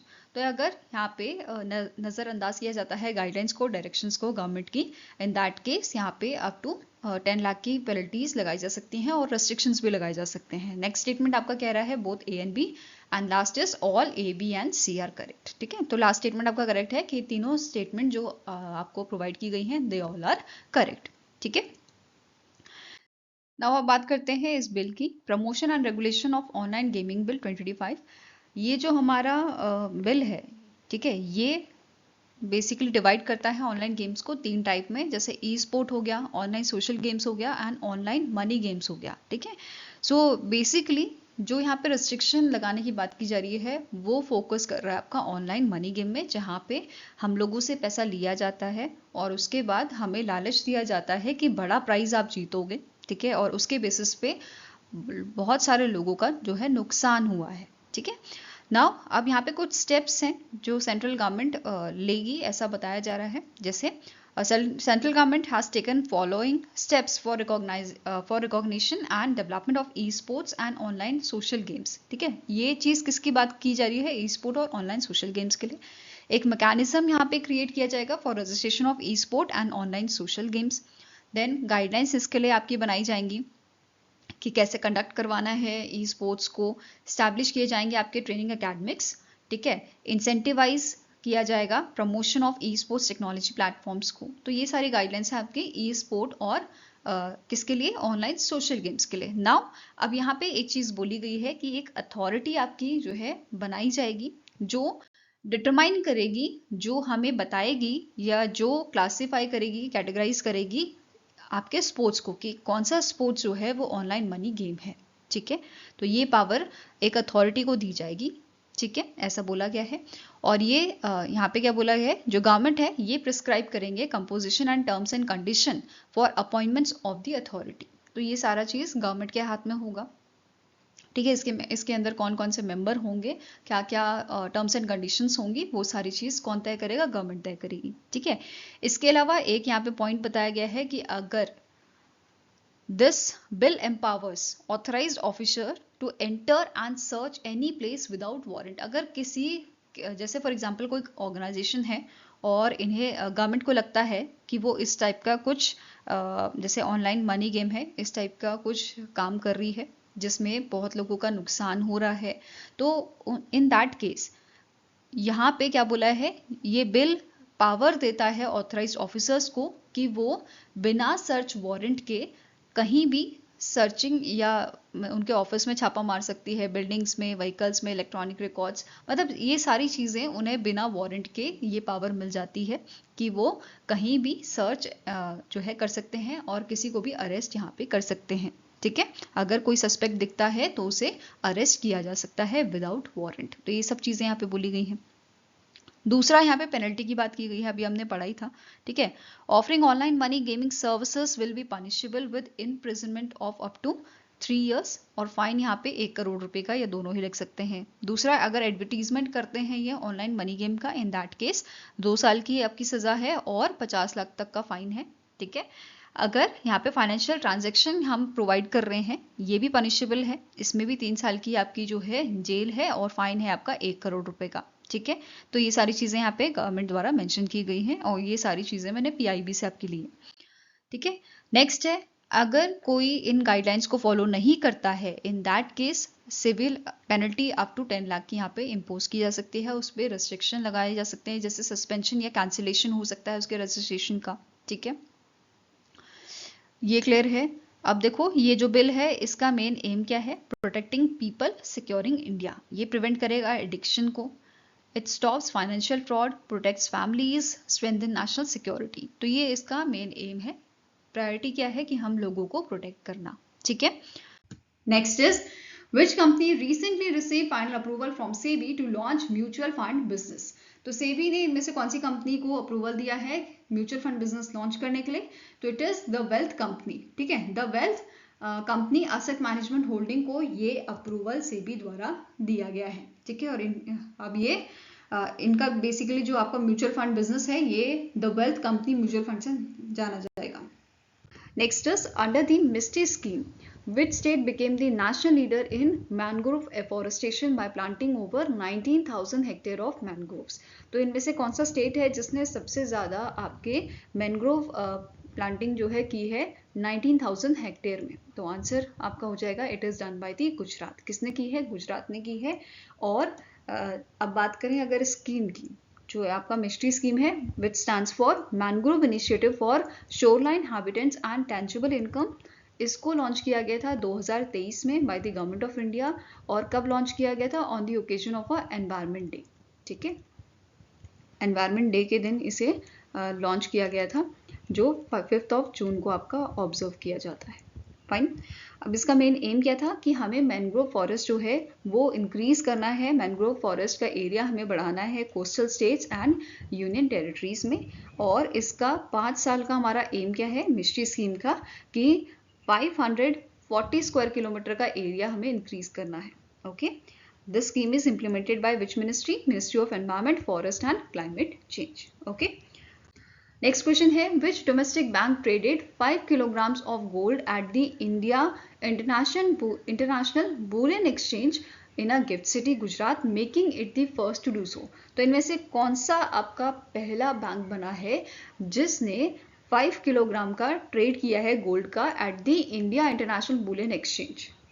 ठीक है, answer आपका यहाँ पे हो जाएगा it is your HDFC bank. कौन सा बैंक है? HDFC बैंक ने ये ट्रेड किया था, जो HDFC के gift city international banking unit द्वारा किया गया था with the Mumbai based Hindustan platinum private limited के साथ। ओके, नेक्स्ट आपका क्वेश्चन है, recently in November the reserve bank of India has designated which among the following banks as domestic systemically important banks for 2024, marking them as too big to fail? तो recently जो हमारा RBI है, regulatory body है, उसने आपके DSIBs की list जारी की है। इसमें 3 बैंक शामिल हुए हैं, जो लास्ट ईयर 3 बैंक थे, SBI, HDFC बैंक और ICICI बैंक। तो आंसर यहाँ पे है आपका ऑप्शन नंबर बी, इन तीनों को डेजिग्नेट किया गया है डोमेस्टिक सिस्टमैटिकली इंपॉर्टेंट बैंक, मतलब देश के ये इंपॉर्टेंट बैंक्स हैं, अगर ये फेल होते हैं तो देश को बहुत बड़ा नुकसान होगा। और इस नुकसान से बचने के लिए इन तीनों बैंक को एडिशनल कैपिटल जो है वो मेंटेन करनी होती है। रिस्क रेशियो के अलावा भी इन्हें कुछ परसेंटेज मेंटेन करना होता है। ठीक है, ये क्लियर हुआ। नाउ कितना परसेंटेज इनको मेंटेन करना होता है? अगर करंटली बात करें, ICICI बैंक अभी कोई यहाँ पे परसेंटेज मेंटेन नहीं कर रहा है। HDFC बैंक जो है 0.2% मेंटेन कर रहा है और SBI अभी 0.60% मेंटेन कर रहा है, और ये इसे मेंटेन करेंगे टिल 31 मार्च 2025। इसके बाद यहाँ पे चेंजेस किए गए हैं कि जो SBI है ये 0.80% मेंटेन करेगा additional common equity tier 1 requirement as a percentage of a risk weighted asset. ठीक है, तो ये बेसिकली इनको मेंटेन करना है। SBI अभी जो है कितना मेंटेन कर रहा है? 0.60%, और इसे 1 अप्रैल 2025 से मेंटेन करना होगा 0.80%, जो बकेट 4 के अंडर आता है। टोटल यहाँ पे बकेट 5 है, यहाँ पे आप देख पा रहे हो। अभी SBI जो है 1 अप्रैल 2025 से 4th बकेट में आ जाएगा, अभी 3rd बकेट में है। ओके, वहीं पे HDFC बैंक की बात करें तो ये पहले आपका 1st बकेट में था, और अभी इसको 1 अप्रैल 2025 से कहाँ पे? ये 2nd बकेट में आपका आ जाएगा 0.40%। एंड ICICI बैंक आपका कौन से बकेट में आ जाएगा? बकेट 1 में। क्लियर है? ये क्लियर हुआ जो चेंजेस हुए हैं। फाइन। नाउ शुरू से इसकी बात करेंगे। RBI ने 2014 में यहाँ पे एक फ्रेमवर्क लाया था for dealing with the DSIBs, domestic systemically important banks. 2014 में फ्रेमवर्क लाया गया था। फिर 2015 से RBI ने डिस्क्लोज करना स्टार्ट किया बैंकों के नाम कि किनको हम डोमेस्टिक सिस्टमैटिकली इंपॉर्टेंट बैंक्स जो हैं उनको मानेंगे। तो 2015 से और 2015 में इनिशियली 2 बैंकों का नाम यहाँ पे सेलेक्ट किया गया था, which is SBI and ICICI bank. फिर 2017 तक आते आते 2017 में बेसिकली हमने यहाँ पे ऐड किया है HDFC बैंक को। तो 2017 से 2024 तक 3 बैंक अभी तक जो है आपके DSIBs चले आ रहे हैं। तो ये तीनों के नाम आपको याद रखने हैं। एक क्वेश्चन ये बन सकता है HDFC कब जुड़ा था, तो 2017 में HDFC इस लिस्ट में शामिल हुआ था। क्लियर है। अब जैसे हम बात कर रहे हैं DSIBs की, ऐसे ही आपके ग्लोबल लेवल पे बैंक्स जो होते हैं उनको हम ग्लोबल सिस्टमैटिकली इंपॉर्टेंट बैंक बोलते हैं, GSIBs भी होते हैं, जिनकी लिस्ट भी आपकी नवंबर में लाई गई है, उसके बारे में बात करेंगे। उससे पहले ये जो कॉन्सेप्ट था आपका, ये आपका DSIBs का, GSIBs का, ये लाया कौन था? इस कॉन्सेप्ट को इशू किया गया था by the financial stability board in consultation with the Basel committee on banking supervision. ठीक है। नाउ अब बात करेंगे ग्लोबल सिस्टमैटिकली इंपॉर्टेंट बैंक्स की। तो 2023 में जो लिस्ट आई थी उसमें आपके 29 बैंक्स थे, वेयरएज 2022 की लिस्ट में यहाँ पे जो है 30 बैंकों की लिस्ट थी, बट 2023 में एक कम हो गया था। और 2024 की बात करें तो अगेन यहाँ पे 23 बैंकों की लिस्ट है, जो 2023 में थी वही लिस्ट है, बट यहाँ पे कुछ चेंजेस हुए हैं। जैसे जो आपका ग्रुप क्रेडिट एग्रीकोल बैंक है, ये आपका जो ग्लोबल बैंक है, ये आपका बकेट 1 से इसे बकेट 2 में डाल दिया गया है, वेयरएज आपका जो बैंक ऑफ अमेरिका है इसे बकेट 3 से बकेट 2 में शिफ्ट किया गया है। तो ये चेंजेस यहाँ पे हुए हैं और टोटल GSIBs आपका 29 है। कौन कौन से हैं यहाँ पे आप देख सकते हैं। ठीक है, ये भी, इनकी भी जैसे हमारी डोमेस्टिक सिस्टमैटिकली इंपॉर्टेंट बैंक्स की बकेट थी, ऐसे ही इनकी भी होती है, राइट। तो ये आपका फर्स्ट वाली बकेट में कोई नहीं है, फोर्थ वाली में JP मॉर्गन चेस है, थर्ड बकेट में सिटी ग्रुप और HSBC है। देन बकेट 2 में आप यहाँ पे पूरी लिस्ट देख सकते हो, बैंक ऑफ अमेरिका आपका शिफ्ट हुआ है, राइट। एंड यहाँ पे दूसरा बैंक कौन सा है? It is group credit Agricole. Fine, यहाँ पे बकेट 1 में भी आप लिस्ट देख सकते हो। I hope this is clear. Next question है, according to the state of world's children, that is SOWC 2024 report, a global flagship report of UNICEF titled The Future of Childhood in a Changing World, the global child population will stabilize at around dash by 2050. तो around 2.3 billion यहाँ पे बात हो रही है बच्चों की population की, it will be stabilised by the 2050, ऐसा इस रिपोर्ट में मेंशन किया गया है। और जो रिपोर्ट है ये रिलीज की गई थी वर्ल्ड चिल्ड्रंस डे के दिन। ठीक है, वर्ल्ड चिल्ड्रंस डे के दिन ये रिपोर्ट आपकी रिलीज की गई थी, जो आपका 20 नवंबर को हम ऑब्जर्व करते हैं। क्लियर है। नाउ इस रिपोर्ट में और क्या मेंशन किया गया था, अगर बात करें इंडिया की, तो एज पर दिस रिपोर्ट इसमें बोला गया है कि 2040 तक एक्सट्रीम रिवर फ्लडिंग की वजह से 34 मिलियन पीपल को इंडिया में जो है इम्पैक्ट पड़ेगा। इसके अलावा कोस्टल फ्लड से यहाँ पे इफेक्ट पड़ेगा 18 मिलियन पीपल्स को 2070 तक। ठीक है। नाउ स्टैटिक इन्फॉर्मेशन देखते हैं यूनाइटेड नेशन चिल्ड्रंस फंड की। तो इसके एग्जीक्यूटिव डायरेक्टर करंटली हैं कैथरीन मेरी रेसर।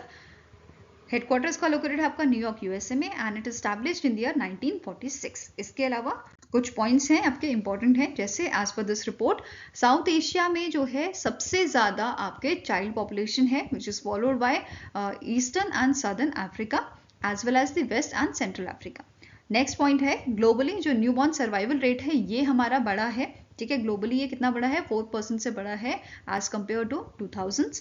नेक्स्ट पॉइंट है कि एज पर दिस रिपोर्ट, इस रिपोर्ट में प्रोजेक्ट किया गया है that 95.7% of childrens are expected to have at least primary education from 80% in 2000 by 2050। तो 2050 तक एक्सपेक्टेड है कि 95.7% चिल्ड्रंस को एटलीस्ट प्राइमरी एजुकेशन यहाँ पे मिले। ठीक है, वेयर 77% ऐसे होंगे जिनको यहाँ पे अपर सेकेंडरी एजुकेशन प्रोवाइड की जाएगी, ऐसा इसमें मेंशन किया गया था। नेक्स्ट क्वेश्चन है, which country top the network readiness index 2024। तो रिसेंटली नेटवर्क रेडीनेस इंडेक्स जो है आपका रिलीज किया गया था, जिसमें टॉप किया है आपका USA ने। ठीक है, किसने टॉप किया है? USA द्वारा इसमें टॉप किया गया है। एंड ये जो इंडेक्स है ये इवेल्युएट करता है इकोनॉमीज को on the basis of the indicator, जो आपके 4 डायमेंशंस हैं डिजिटल रेडीनेस के। कौन कौन से हैं यहाँ पे आप देख सकते हो, टेक्नोलॉजी, पीपल, गवर्नेंस और इम्पैक्ट, ये आपके डायमेंशंस हैं, 4 डायमेंशंस जिनके बेसिस पे आपका ये रेडीनेस, नेटवर्क रेडीनेस इंडेक्स आपका बनाया जाता है। ठीक है, इसमें टॉप किसने किया है? USA द्वारा इसमें टॉप किया गया है।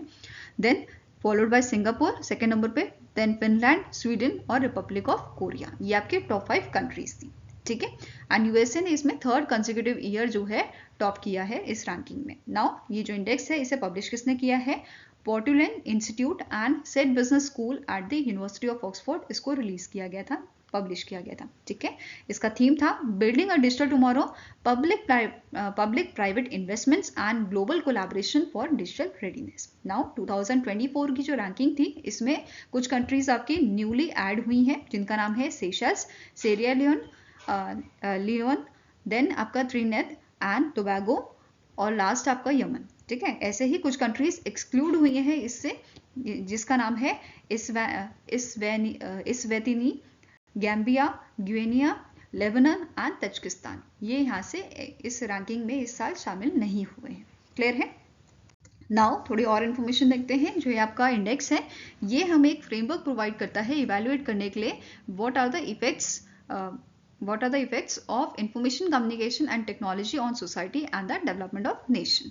इनिशियली फर्स्ट जो आपका NRI इंडेक्स जो था ये पक्का पब्लिश हुआ था 2002 में पब्लिश किया गया था अंटिल 2016। ये आपका पार्ट था ग्लोबल इंफॉर्मेशन टेक्नोलॉजी रिपोर्ट का which was published by the world economic forum along with Cornell university and instead. Okay, now 2019 में इसे रीडिज़ाइन किया गया एंड देन इसे जो आपका PI इंस्टीट्यूट है ये इसे पब्लिश करने लगा। नाउ 2024 के रैंकिंग की बात करें तो इसमें 133 इकोनॉमीज जो हैं उनको उनकी परफॉर्मेंस यहाँ पे आपकी इवेल्युएट की गई थी। टोटल कंट्रीज की यहाँ पे बात करें तो टोटल में से 52 आपके हाई इनकम इकोनॉमीज थी, हाई इनकम कंट्रीज थी, 36 आपकी थी अपर मिडिल इनकम इकोनॉमीज, 32 थी आपकी lower middle income economies and 13 आपकी लो इनकम इकोनॉमीज इस लिस्ट में शामिल हुई थी।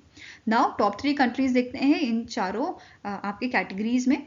पहली है हाई इनकम इकोनॉमीज जिसमें USA, सिंगापुर और फिनलैंड टॉप 3 कंट्रीज थे। देन अपर मिडिल इनकम में China, Malaysia and Thailand. Lower middle income countries में आपके आ जाते हैं लोअर मिडिल इनकम कंट्रीज में Vietnam, India and Philippines. Low income economies में आपके आ जाते हैं रवांडा, युगांडा एंड मालावी, ठीक है।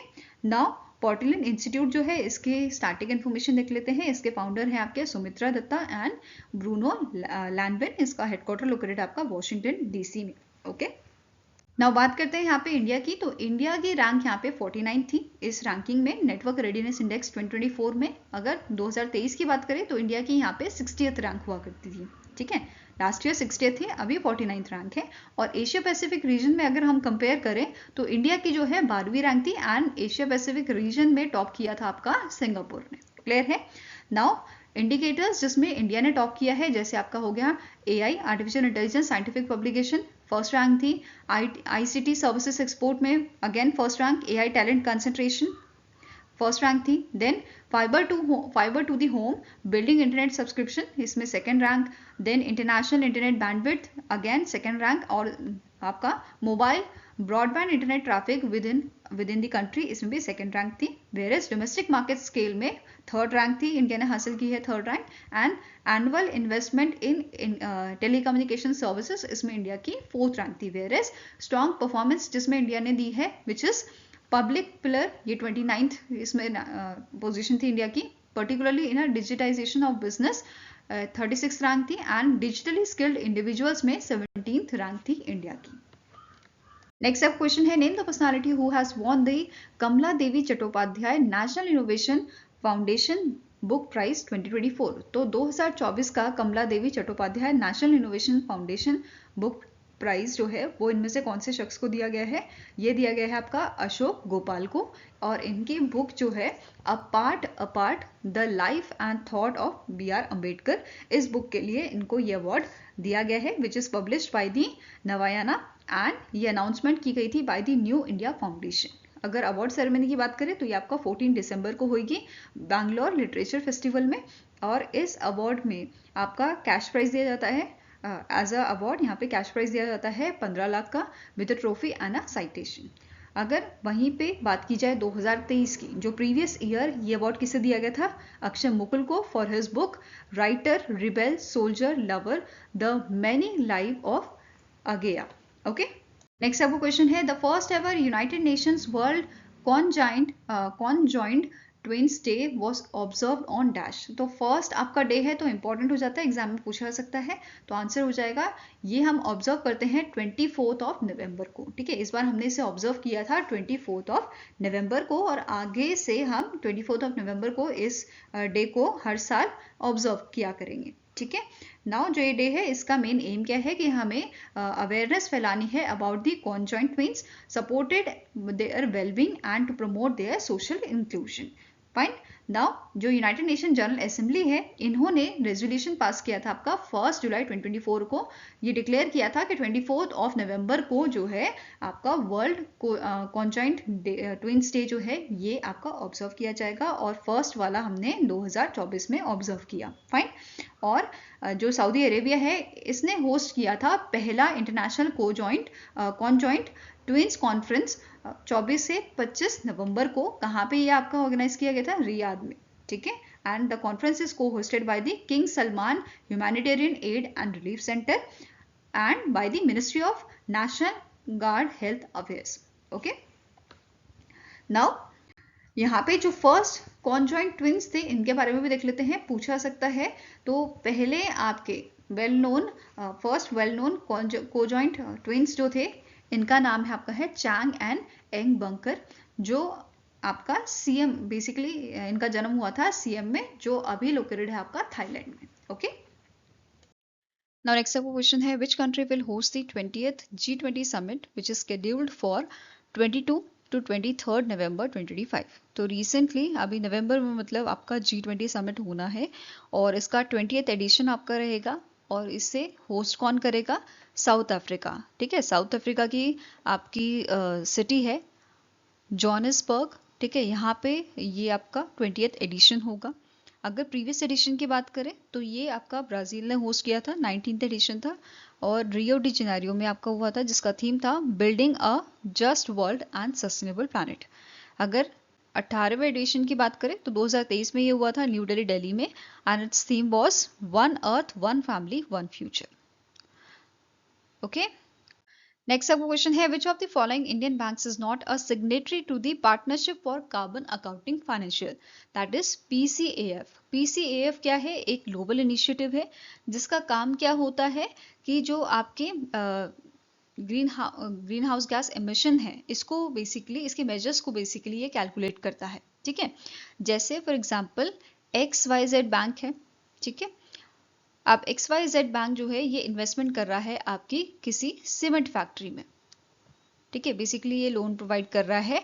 तो PCAF जो आपका इनिशिएटिव है ये बैंक को हेल्प करेगा कैलकुलेट करने में कि कितना ग्रीन हाउस एमिशन आपका होगा। ठीक है, मतलब जिसको आप लोन दे रहे हो वो कितना ग्रीन हाउस एमिशन आपका कर रहा है, और इससे क्या फ़ायदा होगा, जैसे ये बैंक को बताएगा इस एमिशंस के बारे में, तो बैंक फिर ऐसे प्रोजेक्ट्स में इन्वेस्ट करेगा जिसमें कम कार्बन एमिशन हो रहा है, जिसमें कम ग्रीन हाउस गैस एमिशन होगा। ठीक है, तो ये फायदा यहाँ पे होगा।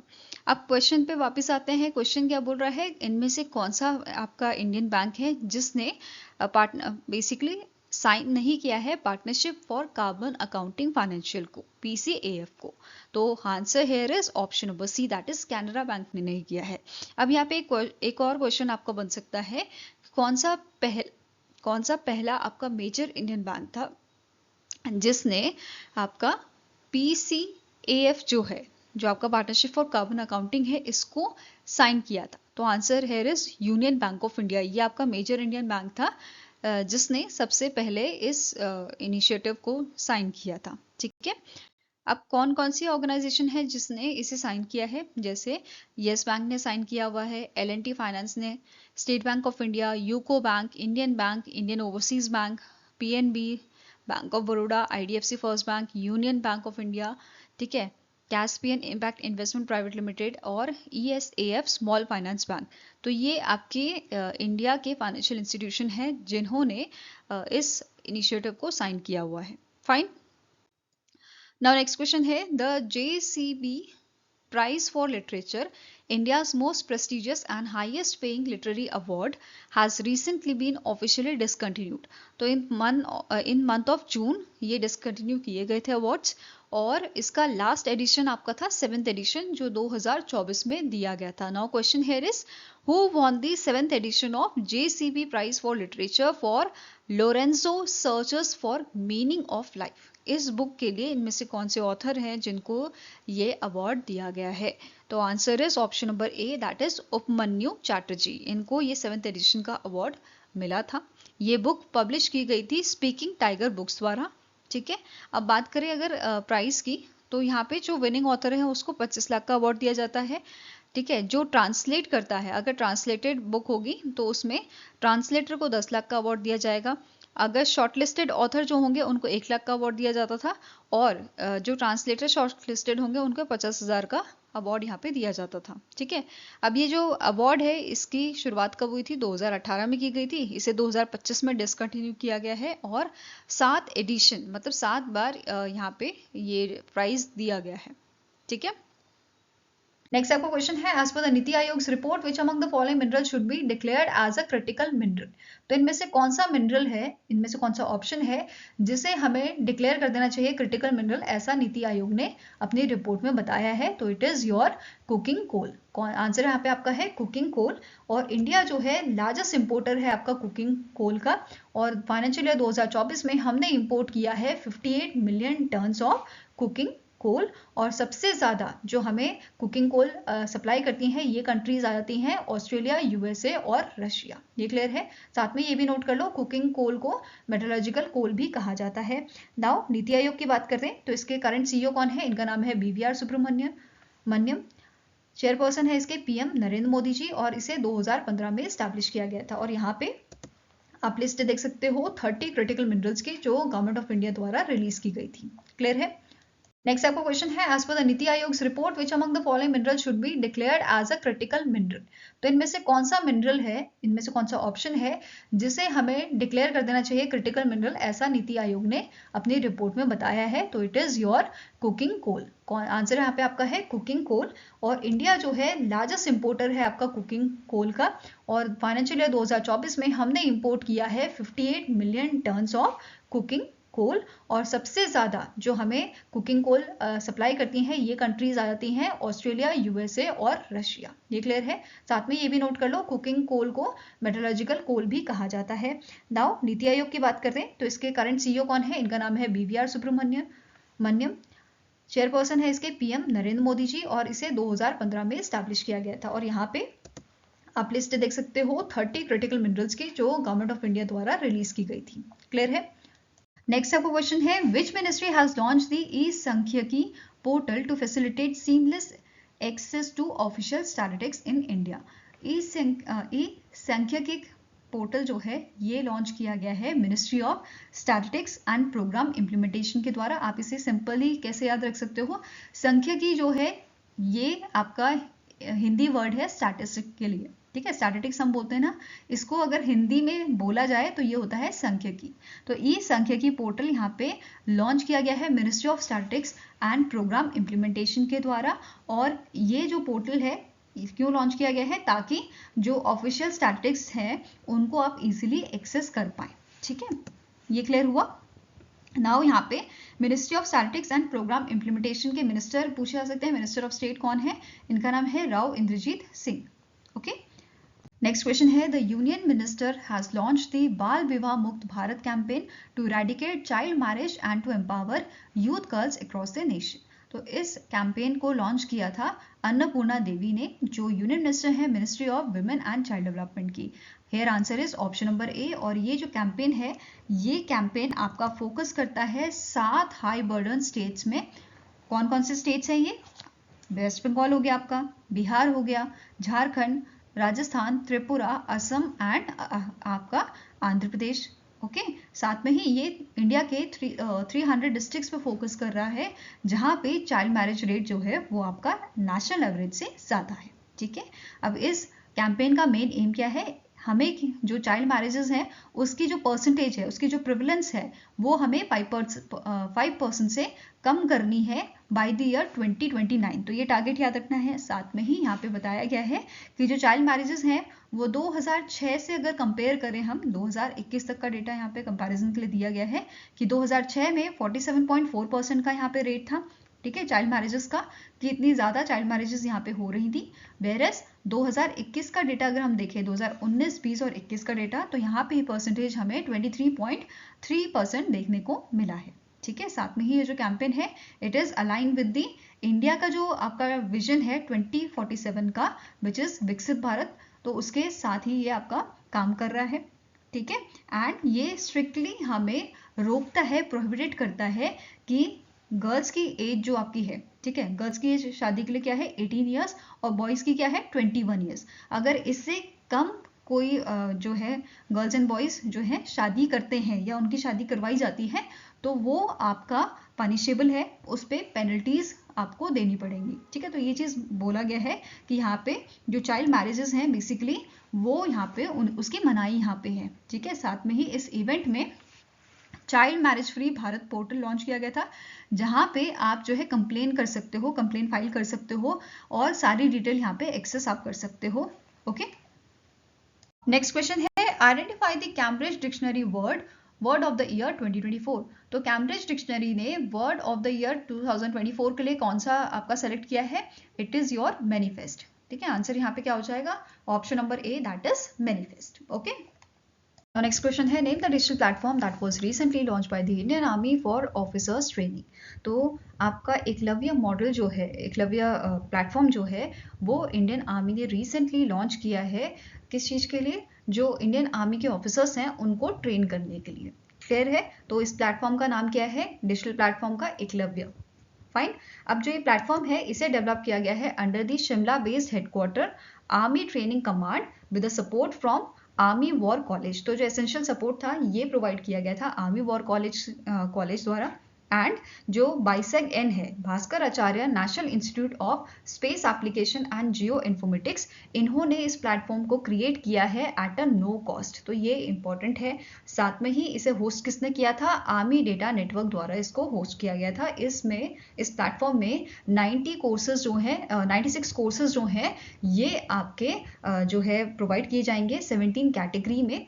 एंड इन कोर्सेज के माध्यम से ट्रेन किया जाएगा इंडियन आर्मी के ऑफिसर्स को। क्लियर है? नेक्स्ट आपको क्वेश्चन है which company receive final regulatory approval from the in space Indian national space promotion and authorisation centre to offer satellite broadband services in India. तो इनमें से कौन सी कंपनी है जिसे फाइनल अप्रूवल मिला है इन स्पेस से? ठीक है, किस चीज के लिए? सैटेलाइट ब्रॉडबैंड सर्विसेज के लिए इंडिया में। तो answer here is Starlink satellite communication private limited. ठीक है, ये आपकी Starlink satellite communication private limited है, यूएस की आपकी जो है कंपनी है जिसको यहाँ पे अप्रूवल मिला है। और ये थर्ड आपकी कंपनी है, ऑर्गेनाइजेशन है जिसे अप्रूवल दिया है इनस्पेस ने।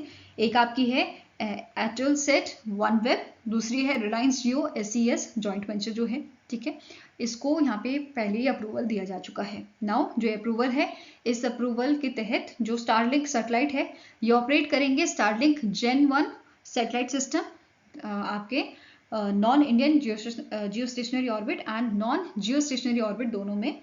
ठीक है, इंडिया में फॉर द 5 years। तो ये आपका अप्रूवल इस था। ठीक है, नेक्स्ट क्वेश्चन है under the new innovative non fair revenue idea scheme initiative, central railway ने अभी ATM आपका जो है सेटअप किया है, ATM लॉन्च किया है मुंबई मनमड पंचवटी एक्सप्रेस में। अब क्वेश्चन हियर इज कि ये कोलैबोरेशन, मतलब सेंट्रल रेलवे का कोलैबोरेशन कौन से बैंक के साथ हुआ था फॉर दिस इनिशिएटिव, कि ATM सेटअप करने का इनिशिएटिव जो था। तो it is your bank of Maharashtra. कौन सी ट्रेन में किया गया है? मुंबई मनमड पंचवटी एक्सप्रेस जो है, मुंबई कहाँ पे है? महाराष्ट्र में है, और बैंक ऑफ महाराष्ट्र ने ये इनिशिएटिव में मदद की है। तो ऐसे याद रख लो। ठीक है, महाराष्ट्र वाली मुंबई महाराष्ट्र की ट्रेन में है और बैंक ऑफ महाराष्ट्र ने सपोर्ट किया है। ठीक है, इस इनिशिएटिव का मेन एम क्या है कि जो पैसेंजर कन्वीनियंस है उसको और बूस्ट करना। ठीक है, नॉन फेयर रेवेन्यू जो है इसको हमें बूस्ट करना है, बढ़ावा करना है। ठीक है, नेक्स्ट सब क्वेश्चन है which agriculture research institute has recently develop a new light colour turmeric variety. तो इनमें से कौन सा इंस्टीट्यूशन है जिन्होंने recently new light coloured turmeric variety आपका जो है डेवलप किया है? तो it is developed by the ICAR Indian institute of spice research. ठीक है, ICAR Indian institute of spice research जो है उनके द्वारा इसको डेवलप किया गया है और इसका नाम आपका रखा गया है IISR सूर्या। ठीक है, या सूर्या इसे बोल सकते हो। इस हल्दी का नाम रखा गया है हल्दी वैरायटी का सूर्या। ओके, इसमें आपका जो कर्क्यूमिन कंटेंट है जो पीलापन लाता है बेसिकली, तो उसका रेंज कितना है? 2% से 3% है। ओके, आई होप गाइस आपको वीडियो पसंद आया हो। पसंद आया तो लाइक एंड शेयर जरूर कीजिएगा और हमारे साथ जुड़ने के लिए हमारे चैनल को सब्सक्राइब कीजिएगा।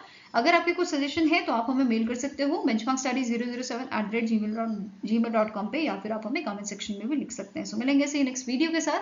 Till then take care, have a nice day and all the best for your preparations.